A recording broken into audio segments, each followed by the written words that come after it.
9th, 2022 at 7 p.m. Roll call, Ms. Boyer. Ms. Cato. Here. Mr. Hook-Randall. Here. Mr. Moore. Here. Mr. Shook. Here. Dr. Walter. Here. If you could all please stand and join me in the Pledge of Allegiance. I pledge allegiance to the flag of the United States of America and to the republic which stands one nation under God, indivisible, with liberty and justice for all.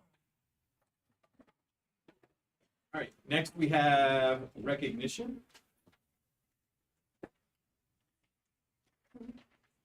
And I will turn it over to the administration. Yeah, go ahead and, there's one high school student we want to recognize tonight here, but go ahead. Yeah. So Katie Wells couldn't be here today. She's a 12th grader, but I wanted you to be aware of an award that she received. Last week, she attended the ceremony, and it's the Franklin B. Walter All Scholastic Award. So I'm just going to read a really quick blurb about it. So the Franklin B. Walter All Scholastic Award was established in 1989 by Ohio's county superintendents to recognize student achievement and promote academic accomplishment. One senior from each of Ohio's 88 counties receives this prestigious honor each year. Recipients are selected by virtue of their academic achievement, personal accomplishments, and community service. So Katie was the only student chosen from Fairfield County. So I thought that was a pretty great award and wanted to recognize her. But she's at work tonight. She's at work. She got called into work, and as much as she wanted to come, she told me this morning, I have to go to work. I said, okay. So Great. yeah, she's a great student. Yeah. Franklin B. Walter was state superintendent for several years.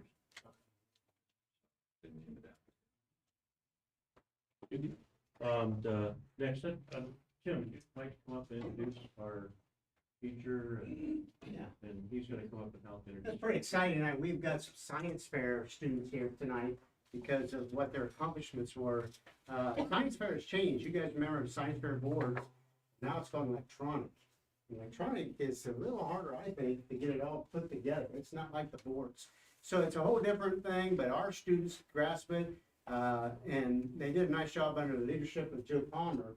You know, I forgot to tell the board one time when I interviewed Joe Palmer and we got all done, I looked at him, I said, what do you know about science fair? He said, not a thing. I said, well, you better learn, because you're now the science fair chairman. Am I true on that? That's faculty. Yeah, I That's did. one of the jobs, so I took So, that too. the good news is that he did take it seriously, and he went out and found the Gabriels, Arnie and Diane Gabriel, who assist him. And now he is with the district science fair. He's a member of the district science fair, works with that committee, and he's really promoted science fair. So we're really lucky at the middle school to have Joe.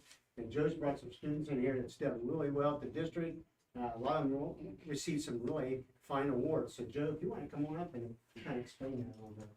Another funny story real quick is that when I was actually interviewed by Mr. Turner, I was in Florida, and it was over Skype, and I forgot to take dress pants to Florida from a Skype interview, so I decided to come in what I interviewed in. So from this, Yeah, I mean, I was pre-COVID. I knew what was going on. I just needed that computer from here. So yeah, we have a science fair in February where my entire advanced class participates in it, and anybody else in the 8th grade, 7th grade, 6th grade, or 5th grade that would like to can. And a handful of students really did well in February at that, and several qualified to move on to district competition in March at OUL. And there we had tremendous success this year. We had 8 students compete in there, and altogether they brought home over $1,000 in their pockets. And all the awards are actually listed there individually for you to take a look at. One that's really great, I feel like, is the Ohio Trust Authority, which this year Caroline Inslee won. Last year, actually, Micah Fisher won that as a 5th grader as well, and he participated in the science fair, which sets up a tuition account for them to use for an Ohio-based college when they get to that point in their life. So very exciting.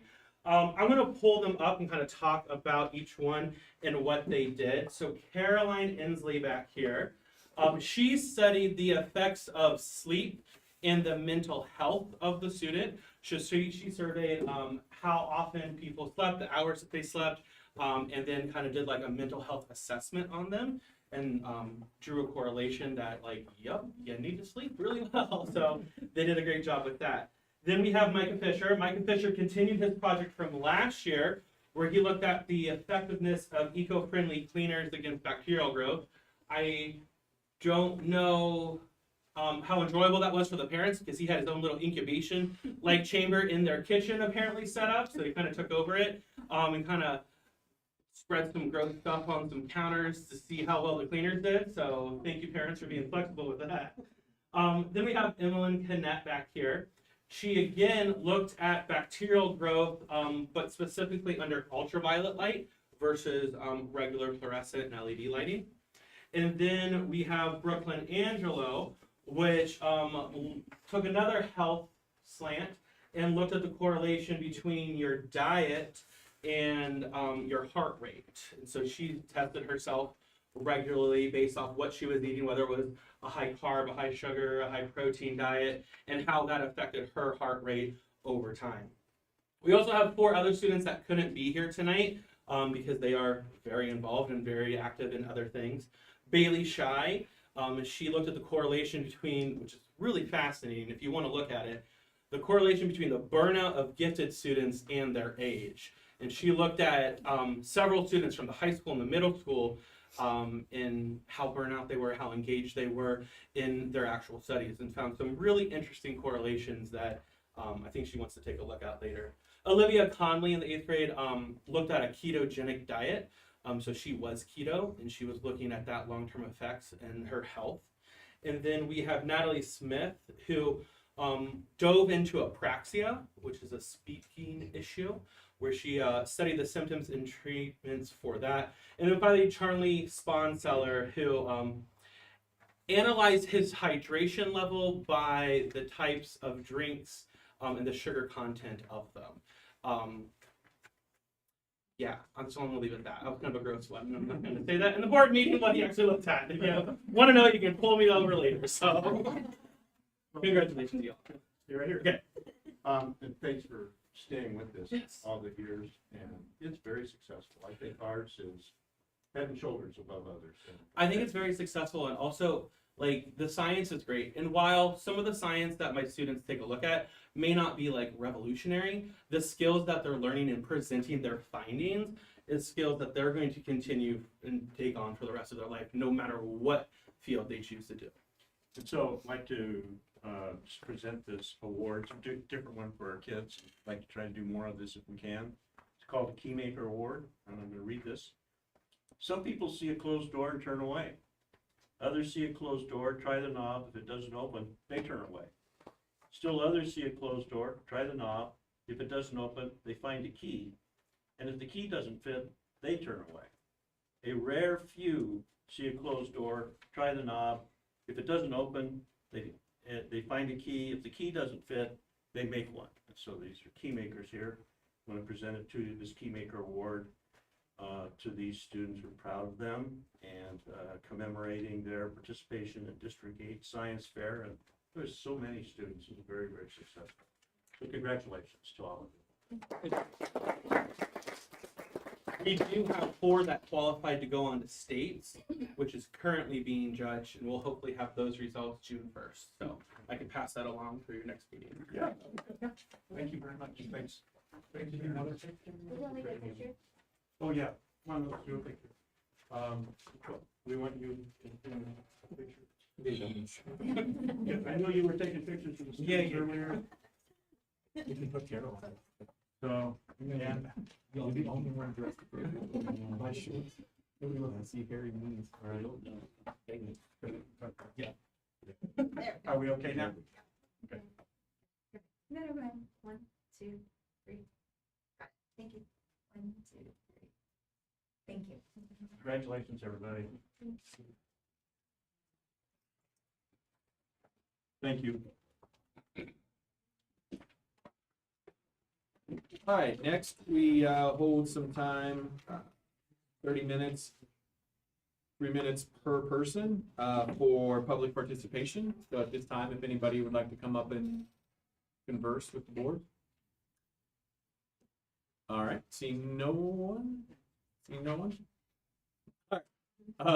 Next is refreshments. So we'll take about 5 to 10 minutes. Our food services department has prepared some refreshments. So if you're interested in leaving, that would be a good time to take off. Otherwise, as Shook says, you can stay here till midnight with the rest of us. So we'll be back in 10 minutes.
Item 2 is department presentation, and we have Jana McClaskey here to present on behalf of the athletic department. I'm gonna come up here because I'm a little quicker anywhere else. Okay, so, we've had, I think, a very different year from the past 3 years in athletics with everything that we've gone through with COVID and whatnot. So this year's gonna look a little different in the presentation. So we want to get back to our roots. We're gonna talk a little bit about the recovery, of our student athletes, both emotional, physical, and again, financial on my end. Want to take ownership. We want to identify areas that we've had concerns with, and then we want to look for opportunities, new ideas, and improvements overall, and then get back to tradition, honor our heritage, get back to some of our activities, and do that strategically with a deliberate approach. So to do that, we need to look back at where we ended last year. So this time last year, the things that we were looking to do in 2021. Obviously COVID was a big part of that, and we were still managing the thick of that. We wanted to revitalize our SALT and our PCA activities. The COVID piece kind of took all of that out when we returned to school, both partial and then even full-time. I felt like the kids really needed to focus on their grades rather than some of our activities. We need to get back to that normal piece, and then we need to look at our financial recovery, both through the athletic boosters, because they lost all income for a year, and then again, the athletic department financials. And then obviously we want to continue to provide the best opportunity for our student athletes. So first off, again, that COVID piece, we will look at the recovery. We want to provide vaccination clinics, which turn from just COVID into multiple types of vaccinations here on site, continue to communicate those COVID directives to our parents and our community. We did open our doors up to non-parents to activities. We want to make sure that they were following our rules as they came in. And then we wanted to return student and booster driven activities in that regard. So to focus on our SALT team and our PCA, this is an area I really enjoyed. We had a lot of fun with the students, and I think they had a lot of fun coming back into it. So this is a little piece that they put together as part of our hype video. We've talked about hype video for years. We finally got it to a place that we want it to be. So.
It's had a lot of fun with that, and each year we'll update the pieces on what we're working on, our athletes as they come through, especially that talent piece. We had a lot of kids that received recognition this year. Allison Sponseller went to the state cross-country meet. Jacob McLean went to the state wrestling meet. We had Jacob Miller on the baseball team, as well as the baseball team's doing fairly well, although I think they're struggling a little bit tonight. But overall, we won the league for the first time since 2013 in baseball, so that was absolutely a fun ride so far. So again, getting back to our roots, moving on to the ownership piece, identifying areas of concern within the SALT program, looking at this opportunity and developing those new ideas and improvements. I wanted this to be student-driven. I think they struggle at times to have a voice, so we want to give them a platform to have a voice and kind of provide their own feedback. So there are 3 ways that you can become involved with the SALT team, team captain, and the executive committee of SALT. So to be a SALT team member, you simply have to be an athlete and you have to be involved. Come to the SALT meetings, attend some of our out of school events, and just be active in the leadership training that we have available to them. To be a team captain, the process I leave up to the team or coach. Some are coach selected, some are player selected within that team. I ask my coaches kind of spell that out in their handbooks. There's a clean process, but I do leave that up to them because sports are different. as they come through. So I want to have that, the coaches have the ability to kind of pick and choose how they do that. But they must be an active member of the SALT team. Whoever the team captains are need to be active on our end, because the expectation is that they share that information back with their team or use the skills with their team. And then you have the SALT Executive Committee.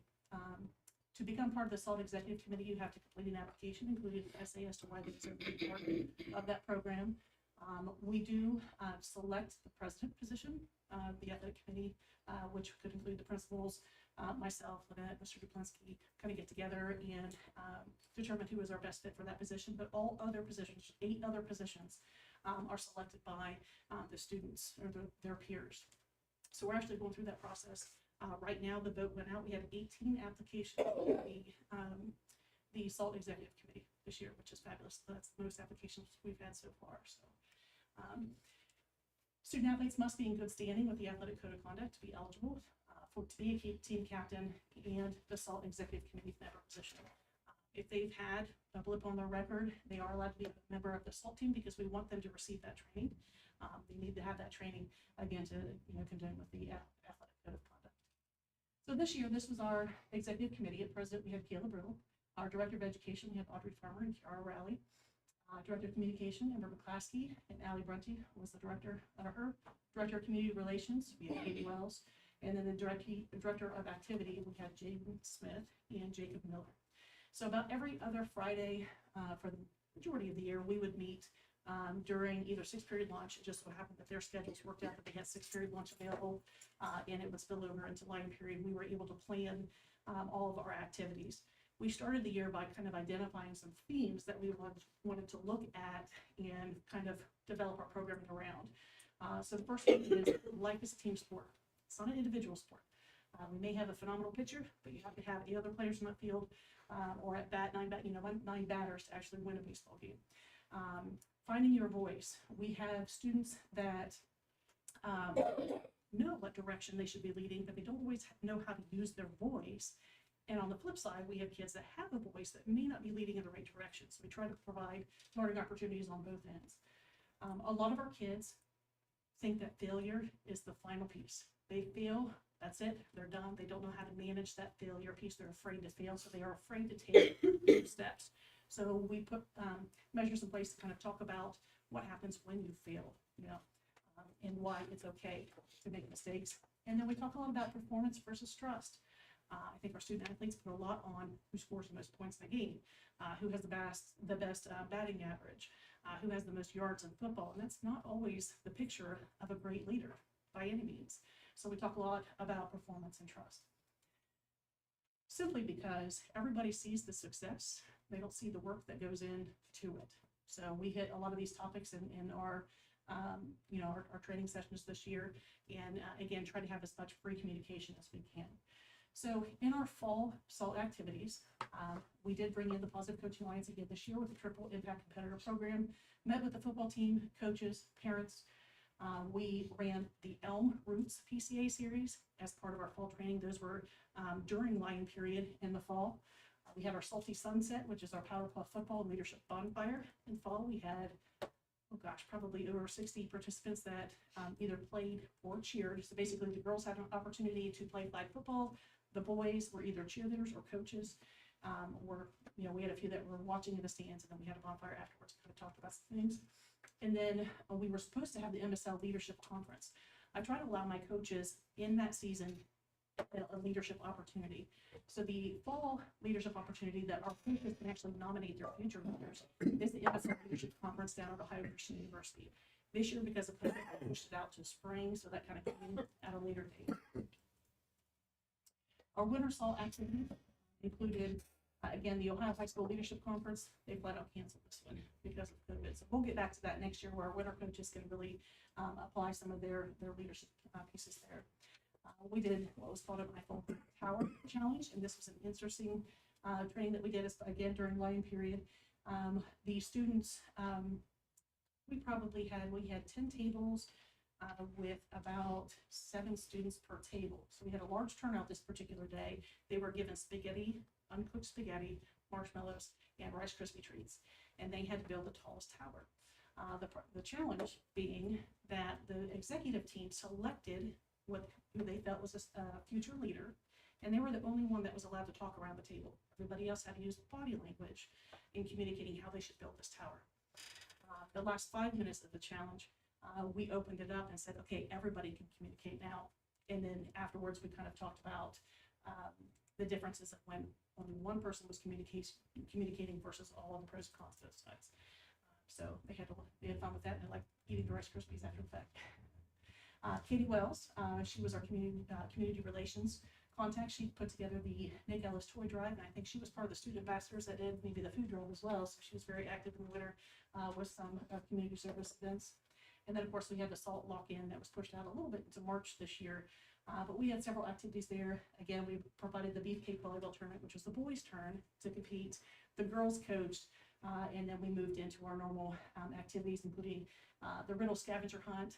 I think these kids may have ran, and I kid you not, at least 2-3 miles in the Riddle scavenger hunt. So they have leadership challenges at each stop, but the way that Krista Riddle, who put this piece together for us with Caleb, you may be at the athletic training room, which you know is at one end of the school, and your next is clear down in the auditorium.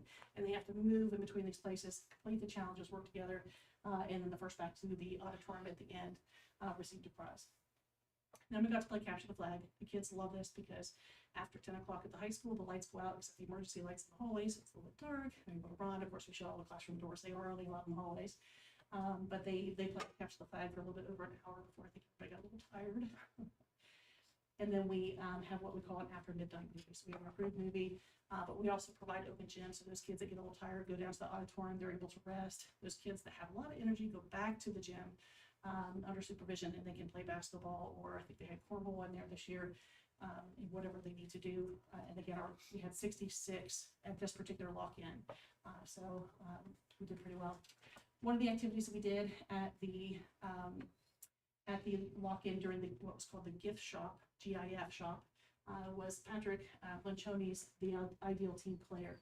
And what this represents is he looks at 3 characteristics of what he thinks, is the ideal team player. I don't think this is going to work with the TV, but basically he looks at humble, hungry, and smart. Those are the 3 primary characteristics. And if you are able to balance these correctly, you are in that center triangle, the ideal team player. So what we wanted to do, because sometimes kids don't realize where they may fall on this chart, they have their own vision themselves. What we did is we had them, there we go, initially rank themselves, and did they feel that they were their strongest characteristic was humble, hungry, or smart. We had them rank them in order, whatever way they felt that they were, and then we went back to this. We had flyers printed, and they put it on their backs, and the people marked the spot of where their teammates saw them, and then we talked about where they could make improvements within themselves as a team player and a leader. So basically, if you are a strong, humble person, you think of others before yourselves. Okay, and this doesn't mean you're just quiet. You think of others truly. Hungry is you have a strong work ethic. You never give just the minimum. Smart, you have the ability to use words and actions to get the best out of others. Now, the humble, you have a tendency, again, to kind of just be very passive in your leadership. Hungry, you can be a bulldozer. And then smart, you can get a little lazy because you're smart, you can outsmart your teammates. So again, if you hit the mark and the balance on each one of those, that makes you the ideal team player, but you can lay a little heavy on the ends. So we had a nice conversation about that. I think it surprised some kids about where people saw them on that piece, and had some good feedback from that. Again, we wanted to allow our student leaders the opportunity to speak in front of their peers and share how they feel a leader should represent. So one of the YouTube videos that we watched was about separating yourself. How are you going to separate yourself from everybody else this year? Don't play into what everybody else is doing. Dig deep and feel, do what you feel is right. So we pulled our executive committee up front, and we asked each one of them, what are you going to do this coming year to separate yourself? Now, we were very senior heavy this year. So a lot of their responses were, I've worked hard to get to where I'm at now. I'm heading off to college. This is what I'm doing, and this is what I expect of myself as they go to college. The couple underclassmen that we had up there, they were transitioning into that senior girls. They were talking about, I'm aware of this. These are my challenges this year, and I'd like to do this for my underclassmen in the next year. So give them that opportunity to kind of share where they were going. And then one of the final pieces that we talked about, that performance for versus trust. This is a Simon Sinek TED Talk. Now, I don't know if anybody has seen this. It's actually kind of a common program that a lot of companies use, but it's performance versus trust. And he's interviewed Navy SEALs and asking them how, what they think is the best team player. Because if you're a Navy SEAL, you have to, have good teamwork in there. So it's based on an axis with performance and trust on either side. And then, of course, you have your grid there, and you can follow wherever you are in the grid. And we all know that a low performance, low trust teammate is probably not the best teammate. You don't trust, you're not performing well, you're probably pretty low on that spectrum. We all know that the high performance, high trust is where your goal is to be, right? You want your teammates to trust you, you want to try your hardest, perform well. But then we have a lot of area in between where these other kids are going to fall. And what he found from the Navy SEAL, the Navy SEALs that he interviewed, was that those that were high performance but low trust were considered one of the worst teammates that you could have, because they tended to be a little cocky, a little arrogant about their skills, and they didn't always think about their teammates. They had low empathy for their teammates, and again, they tended to perform to what would benefit them, not necessarily what was around them. So what they found was that most teammates would want somebody that was low performance but high trust, because they knew that person, even though they had low performance, they were trying their hardest. They were staying positive. They were putting forth all their effort, and obviously they could be trusted to do that. So it was very interesting to kind of talk through that, because I think there's such a focus on being, again, that high score, most yardage, that sometimes track is a primary example of this. You might be number one in the 100, you might be number one in the 200, but we may throw you in the 800 because we need points. And that's hard for these kids to understand, that it's a points system. And even though we know you'll win 1 and 2, but we also have the number 2 runner that'll take first place. We know we'll get those points already, but we need points in the 800. So those are some of the examples that we gave in regards to that. Our spring SALT activities coming up. We started off this year with the MSL Leadership Conference that was rescheduled from the fall. So our fall athletes and those that were selected or wanted to be part of the executive committee attended that piece. We again started the SALT executive committee selection. Our votes are due by the 16th, so hopefully Monday we will know who our committee is for next year. And then we have the Young Leadership Conference that we brought in at the Positive Coaching Alliance just I think 2 Fridays ago. And again, spoke to our spring selected athletes, coaches, were the coaches selected, as well as those that were part of the application process for the SALT executive committees. We brought all those in. We had 38 students attend that PCA conference, and it was very interesting talk with the gentleman that came in. So our last SALT activity of the year will be the senior kickout. So we're working with Michelle Whitaker on the senior activities. So 1 o'clock on the 17th, when the seniors are ready to hit the road, we're going to do a kickball tournament down the softball field. Sorry, Sean. And we have had a dunk tank donated to us. If anybody wants to sit in the dunk tank, come on down. 1 o'clock. Each senior will have the opportunity to have their ticket drawn. They can aim at their coach or administrator. What day of the week is that? Tuesday. So, but it'll be fun. So we are rewarding our young leaders, allowing them to come out of school to run this for our seniors as they are kind of exiting our program. So, all right. So back to this. Again, planning for the future. We'll take a quick peek at the financial aspect of things. I think it's no secret that with boosters losing a year's worth of income was a challenge for us, on top of my own athletic department finances were just a little tight this year because we, typically I have a surplus of, income coming from admissions and participation fees, but during that COVID year, I had a steep decline and was in the negative, so my nesting went away. So looking at this, we're going to look again at our booster club has been working hard on the sponsorship program. We're receiving several. You're going to see new banners going up. We're finally getting that rolling again, because for a while we were not able to support the requirements of the sponsorships. So we are back to being able to do that, and we are rolling forward. we were able to come up with spring concessions within our booster trailer. We don't have any home track meets this year, so we thought, you know what, we have the trailer, we're gonna do softball, baseball. At the Bloom Carroll home game, we had so many people over there, we made almost $800 in the concession stand, which is unheard of at a softball game. It's usually around 100. We brought back the Hall of Fame banquet this year to honor our heritage, and in the near future, we're gonna have new leadership within our fair booth and our fall concessions. So we're kind of in that training piece, getting new people in place and understanding those processes there.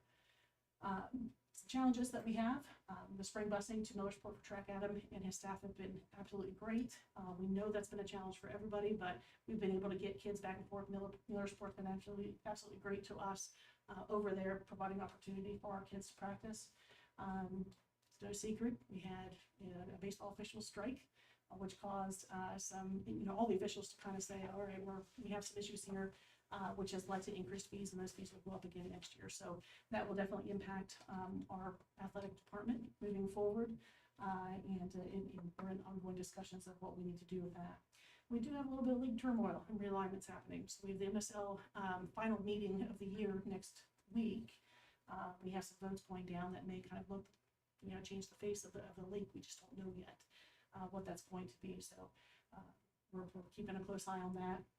And we can't ignore the fact that I haven't ordered uniforms in 2 years. With the way the boosters orders uniforms is every 4 years, but after the fall season, because it's the biggest, we spent $73,000 last time we ordered uniforms in the fall. We take a year off to recoup in boosters. Well, that hit that COVID year, and then we had to add another year because we needed to have income to recover. So we are ordering our first set of uniforms since COVID this year through boosters for winter of next year. So. Just again, a financial piece to look at. This is basically our pre-COVID versus after COVID and where we stand at this point in time. So in the fall of 2019 and 20, this is again before COVID, in admissions and participation fees, we brought in $54,500. In fall of 21, 22, we were looking great, right? We had $66,500. We were excited. We had a lot of kids coming out. We had a lot of people coming to watch our events. And unfortunately, I'm not sure what happened in the fall. We had that little whiff of COVID right as you came into that fall season. I don't know if that made people nervous. I don't know if the kids having gotten used to jobs and money or being off. I'm not sure what happened in the winter, but in 2019-20, we had $42,000 in admissions and participation fees, and that fell to $30,000 in the fall. And the rosters, the number of kids participating in winter has carried over into spring in the decline. And I think there's a couple reasons for that, but we'll look at some additional participation numbers here in a minute. One thing I keep a close eye on because I think it plays a huge role in building relationships with the kids here at the school. Only 11% of our coaching staff are actually employed, full-time by the school in that regard. And that's a challenge. That's a challenge for our coaches. I hear over and over, hey, is there a time I can come in? I'll take time off work to come in at lunch, try to talk to the kids.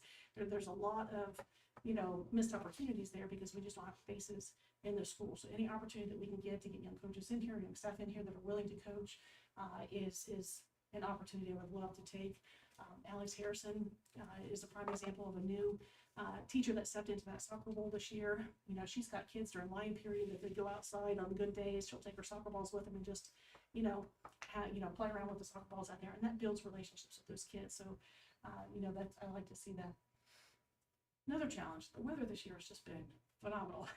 We got through the majority of winter, but spring has been probably the worst, since I've been. So far, we've had 70 cancellations or reschedules this spring. Now, typically, I only schedule 164 events for all of spring. So we're up around 260 at this point in time.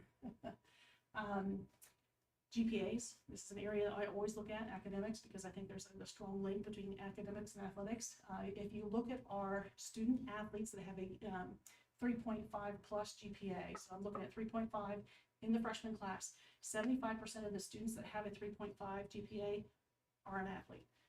In the sophomore class, 52, we fall a little bit there. In the junior class, 72% of our 3.5 plus students are athletes. In the senior class, 74%. Again, so I think that's a phenomenal number to look at there. And, we had a great class to return to Hall of Fame this year. A lot of experience there, guys that have given back for many years. In fact, they were combined over 225 years of service to the Union during their tenure. So don't want to miss those guys. So back to our planning for 2021, that final piece is that we want to continue to provide the best opportunity for our student athletes. So again, looking at providing that opportunity for kids to participate in the percentages by grade. When I first came here, our numbers stood between mid-60s. I would say of the 1 year pushed like 68%. And I felt like we were low. We knew we were low during COVID years. The COVID years are about, I think middle school is what, 50%, and then high school is 54% of participation of student athletes. So we've recovered a little bit here.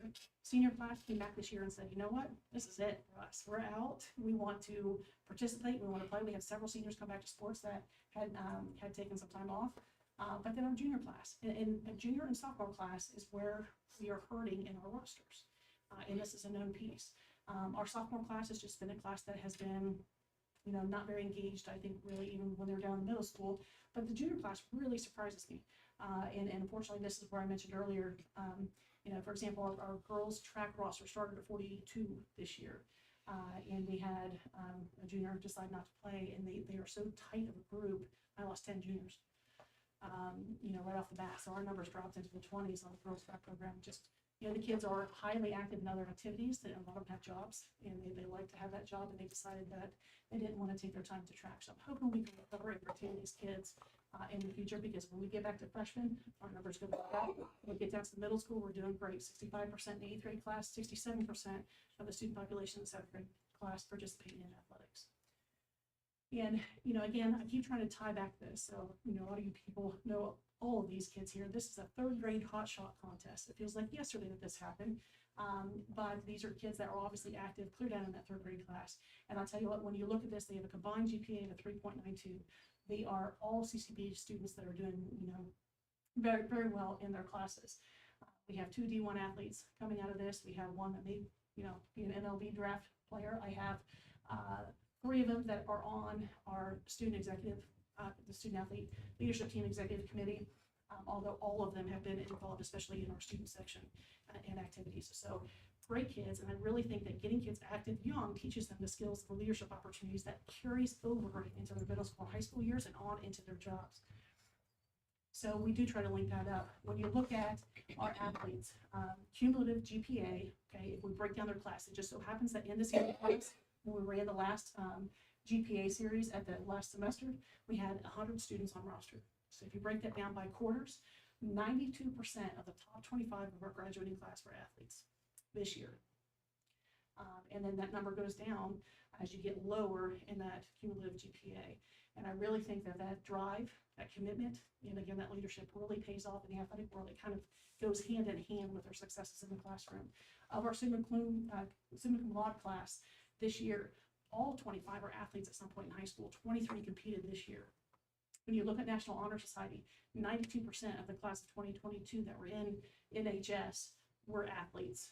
85% of the class of 2023 were athletes. So again, I really feel strongly that athletes play an important role because sports fosters many things that are good. Teamwork and leadership are right at the top, and again, we all know those carry over into our professional lives.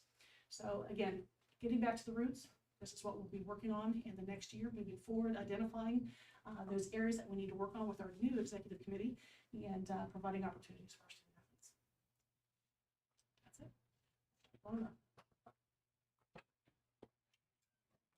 Anybody have any questions?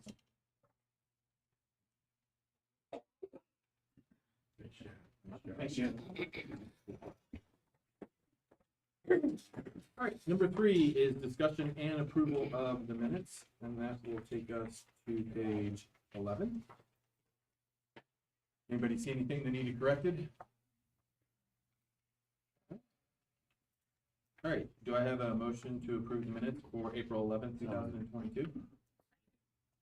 I have a motion by John Walter, seconded by Sean Shook, to approve the minutes of the regular board meeting held on April 11th, 2022. As Ms. Boyd? Mr. Hookrowd. Yes. Mr. Moore. Yes. Mr. Shook. Yes. Dr. Walter. Yes. Ms. Kaden. Yes. Number 4, monthly financial statement. Ms. Boyd?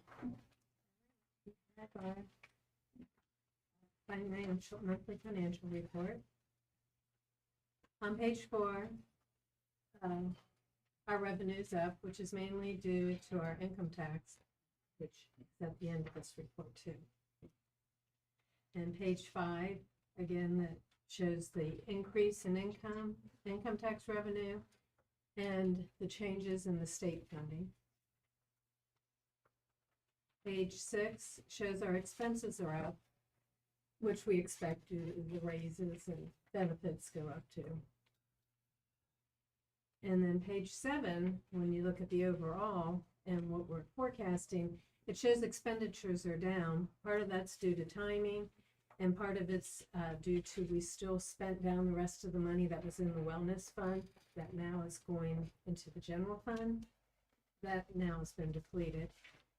And we also are planning on still paying for the track this year, so that's not all showing yet. Page 8 is the interest.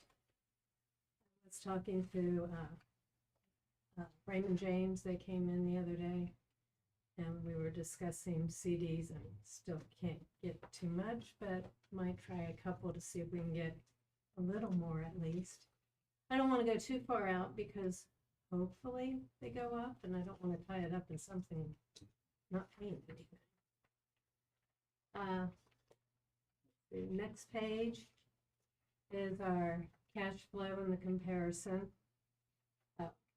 We're right at 83% of the year, and we've collected all our real estate, public utility, personal property, our income tax and property tax allocations, which all came in a little over 100%. Our expenditures are pretty close to where we would expect them to be, and we still have a couple large bills coming in for purchase services. And then, as I said, we also have the track that we need to pay for. And page 10 is the income tax. You can see what we brought in this year, what we've brought in the other years. It continues to increase each year, which has helped us out a lot. This year, we did have a larger increase in our delinquency collections. So looking forward, it was like 75,000 more than normal. So when I did the 5-year forecast, I backed that out because obviously we can't keep collecting that much extra delinquencies.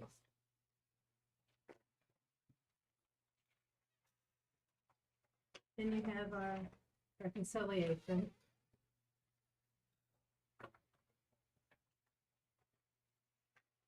And then you have the bills that we paid.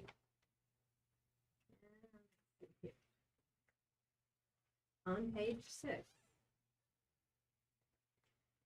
partway down from the top, it's check number 98333 to G&M Construction. That was our first payment on the track.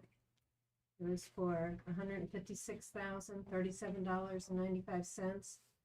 Of that, $93,622.77 was from the ESSER 3 grant, and $62,415.18 was the general fund. And then on page 8, down at the bottom, 98392, Invicta, I'm not sure of that, for $15,590. That was for teacher laptops and Chromebooks and the licenses, and that came from the general fund.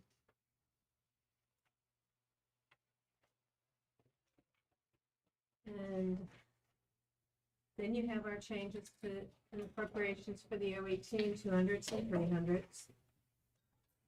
And then we have our donations. $813.50 from the Rotary Club of Baltimore, Ohio, which they presented the check the last meeting, and that's to the general fund. $400 U.S. Census Bureau School Pulse panel. It was a Visa gift card to the high school principal. $25. It was a gift card for the renewal from Northern Tool. And it says maintenance. It was actually the general fund, and maintenance will get to spend the gift card. And then we had a donation of $47 worth of candy and baked goods for the Valentine's Candy Grand Sale from Michelle Whitaker and Jenny Sage to the Knowledge Bowl. Thanks. Any other questions, comments? Do I have a motion to approve the monthly financial statements? So moved. Motion by Carol Cato, seconded by Sean Shook to approve the monthly financial statements as printed above. Ms. Boyer? Mr. Moore, Yes. Mr. Shook, Yes. Dr. Walter, Yes. Ms. Cato? Yes. Mr. McBride? Yes. All right, next is new business financial. Got A as the 5-year forecast. Ms. Boyer? We have a copy of our 5-year forecast and a copy of the notes. As I said, the income taxes help a whole lot. The biggest thing on here would be with the track, with the capital improvement. I had to show it in this year and had to show a lot, kind of more than I would have expected for next year because it depends on when we actually pay it.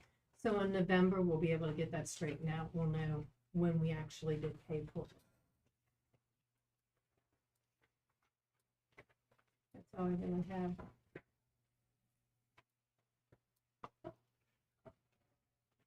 I know I was able to review it. I know you sent it to two folks in the finance. I didn't have any questions. I try to put everything, No, you And do, then you do a note. really good job of, the noting why, so. It's not. and it's. My only always question was gonna available. be how the track was being handled, and obviously you had that answered, and, so, and everything else makes sense, whether it's a, 0.5%, 1.5% increases for salaries and or income tax, etc.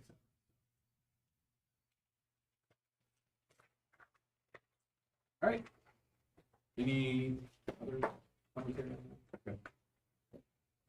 B, permanent appropriations adjustment fiscal year 2022.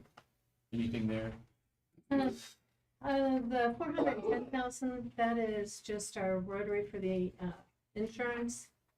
So that's what we, the portion from the employees and the school's portion, and just where the money goes in and out of. And that's just to cover the this month and next month's payments out. The others were just small adjustments. C is service providers. The service provider, I'll read, there's 7 or 8 of them here, so I'll just read through quickly. Zern, contract period 2022-2023 school year for professional development. That fee is $10,000. Julian and Ruby, 3 years, fiscal years 22, 23, and 24. This is for gap conversion consultants at a fee of $7,500 annually.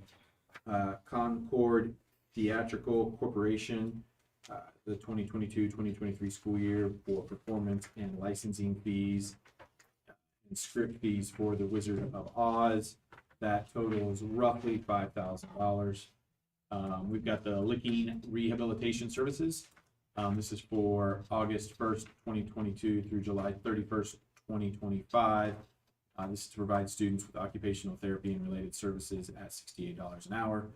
SysCloud Inc., July 1st, 2022 to June 30th, 2025.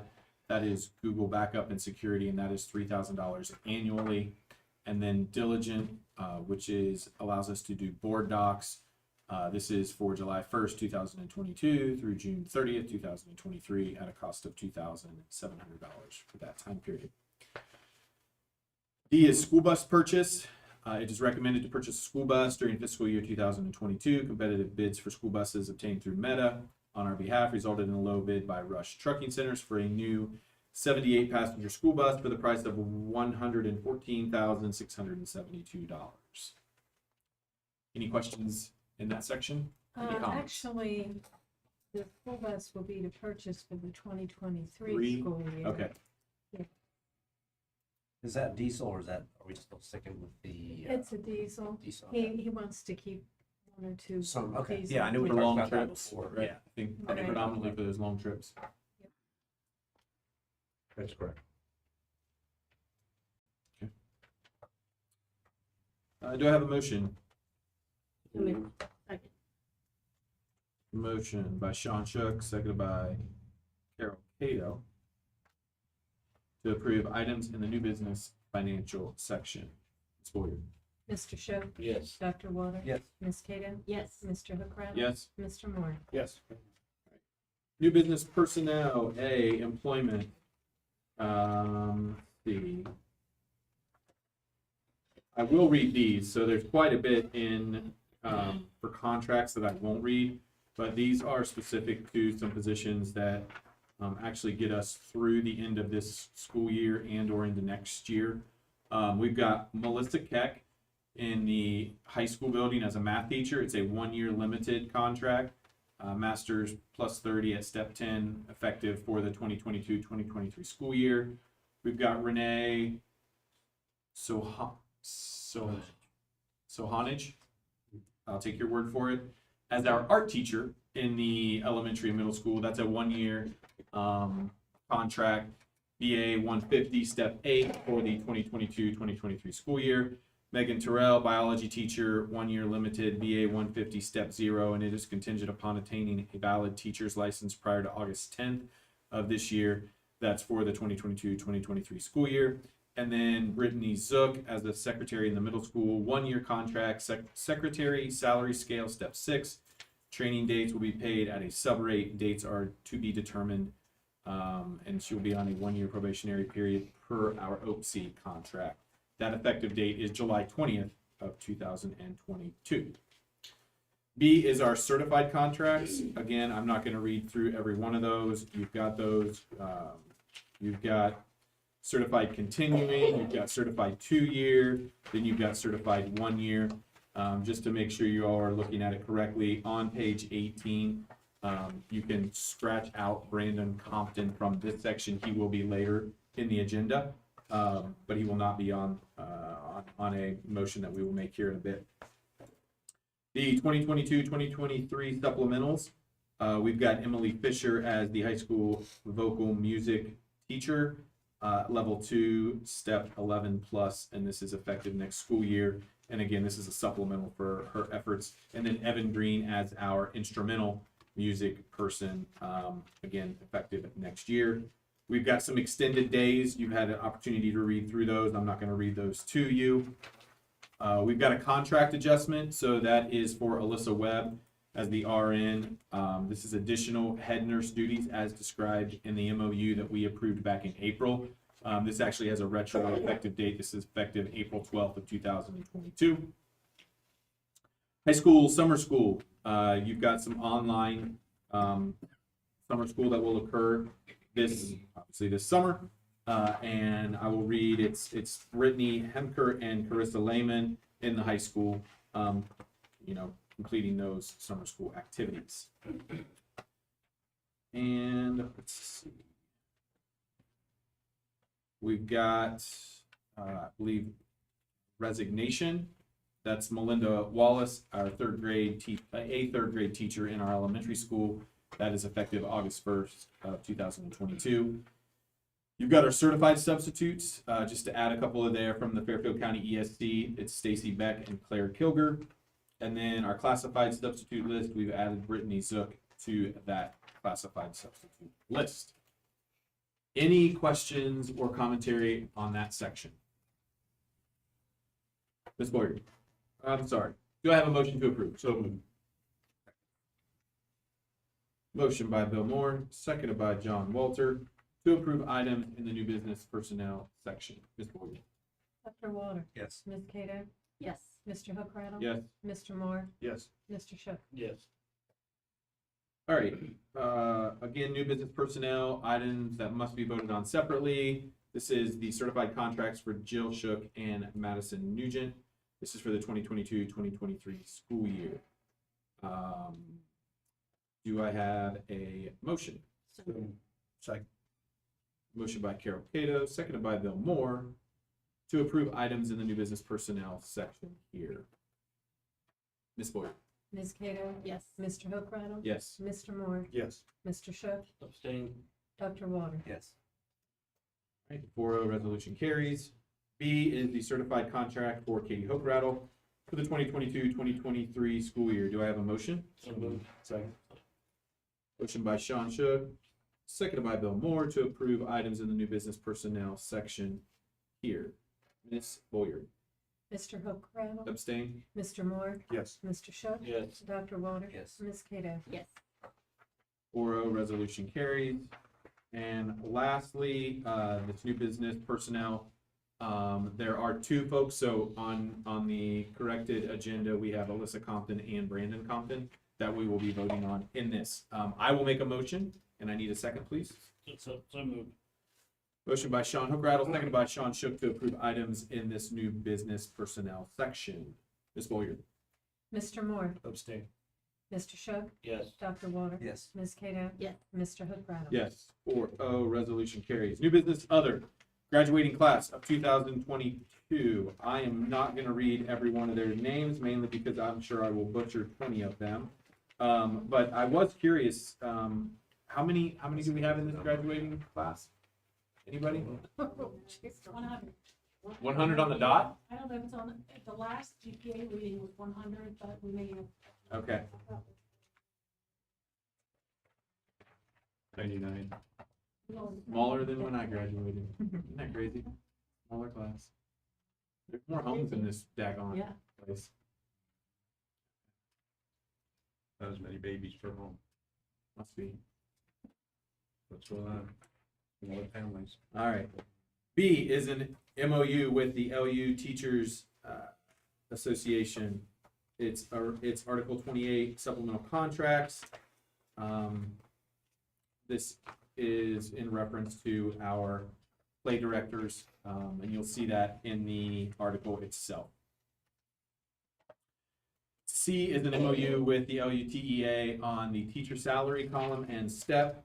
Again, there's some commentary there. I will not read it, but we've had dialogue on this, so there's awareness definitely with that MOU.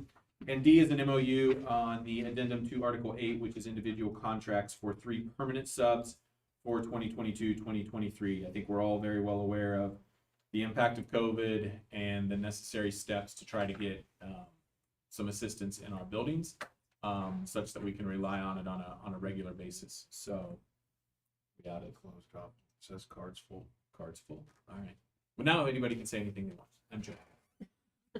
We're still good. We're still good up there. Yeah, we just don't have our audio Make a recording. note of where that is so we can make sure. I don't know how long it's been off. I didn't look, so. Well, We officially talked about it at 8:12 p.m. But yeah, you're right. We have no idea how long the backup has been off. Again, back to this, right? So we've got this MOU for 3 permanent subs. If I understand it correctly, just to be clear, that is 1 in each building. Is that an accurate? Yeah, that's what we'd like to do. That doesn't mean that they own that person, so if we need to move them around to one building to keep things going. Great. If something happens and we're fully staffed in a building and we're down to somewhere else, they would float. They would have a primary building, a secondary building, and a tertiary building. Fair enough. We're gonna use them, every day as a sub, and so if we need 2 in one building, they don't need 1 in another. Sounds good.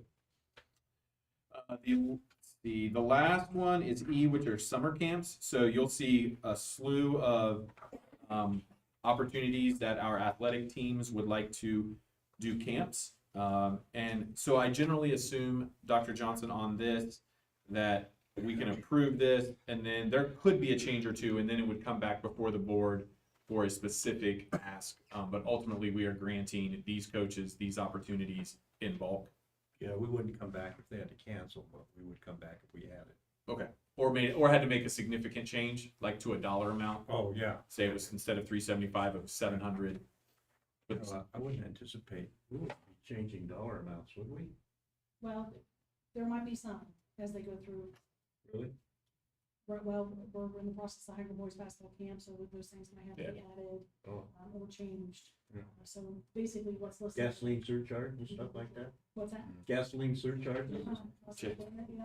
Yeah. Yep. Okay. And like I said, I think we've all had a chance to look through that. So,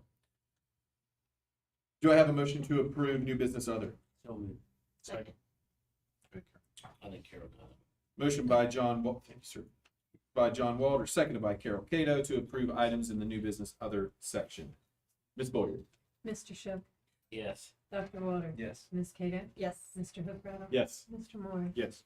All right, board policy for the first reading, number 9 here. This is the EACC, also JFCC, student conduct on school buses. I'm assuming, Dr. Johnson, that most of these are run through the Ohio School Board Association, and so these are just us staying compliant with what's out there across the landscape. They're required items. Okay. All right, so we do ask that you take a look at those. Reach out to Dr. Johnson if you have any questions on those, but I will not read any of the terminology there. And so that takes us to executive session. Is there an executive session needed? Yes, Okay. so we want to talk about items that need to be kept confidential and property. Hiring the staff. Not letter goals, it should have been right there. Everybody help me out. E. Thank you. All right. So we will go into executive session under item E. Do I have a motion? Sorry.